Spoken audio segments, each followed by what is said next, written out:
Hello mga katropa, nakarating na ako dito sa Dubai. Galing Pilipinas to Dubai. Kakalapag lang namin ng eroplano at sinundo kami agad ng agent namin.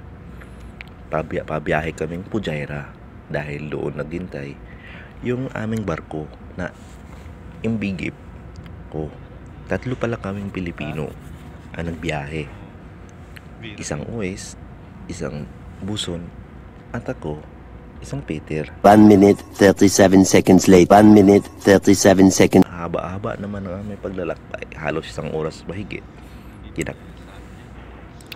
At ito nakarating na kami sa isang hotel.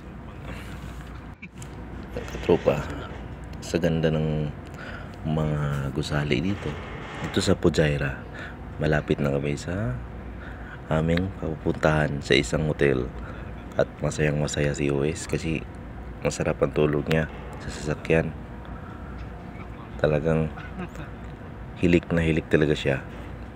Mga katropa, sa ating paglalakbay, ang ganda rin dito sa Fujairah dito sa Dubai. Walang traffic. Kaway-kaway naman dyan si Uwais. At ganda pa ng planning nila dito sa mga gusali. Talagang nakaplano talaga ang mga plan nila dito sa mga bawat ipatatayo nilang mga gusali. At walang hassle dito, walang traffic. Talagang sulit na sulit ka talaga ang biyahe mo.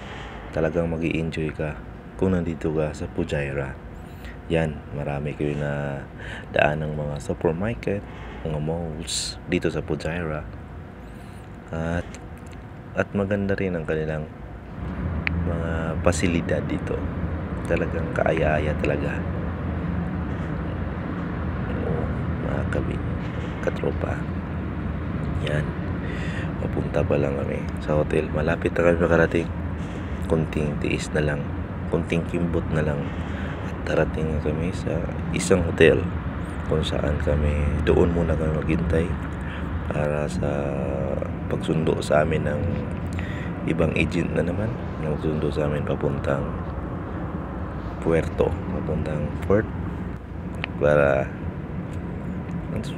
manatili naman naman sa isang try lang namin naman ng isang gusali, isang hotel, kahit hindi lang kami makatulog, basta kahit sa labi lang kami, so makapahinga lang konti at maka-relax at makakain-kain kung may pagkain na ibigay sa amin. Yan. Pa-shoutout pala sa lahat ng mga followers ko sa mga sulok kayo sa mundo. At sana huwag kayong magsawang magsuporta sa aking channel, Digito The Explorer Vlog. At saan man kayo ngayon, sana mag-ingat kayo, aking mga kaibigan, aking mga kamag-anak, sa lahat ng hindi ko nabanggit. Lahat po kayo, mag-ingat po kayo lahat kung saan man kayo ngayon, lalo na po dyan sa may Japan, Australia, UK, yung mga kaibigan ko at mga kamag-anak, at mga kaibigan kong nagbiyahe ng sa barko ngayon, mga Peters, sila Billis, sila. At finally mga katropa, nakikita na namin yung hotel ng pupuntahan. At saka hanggang dito na lang yung vlog ko, Digito The Explorer Vlog.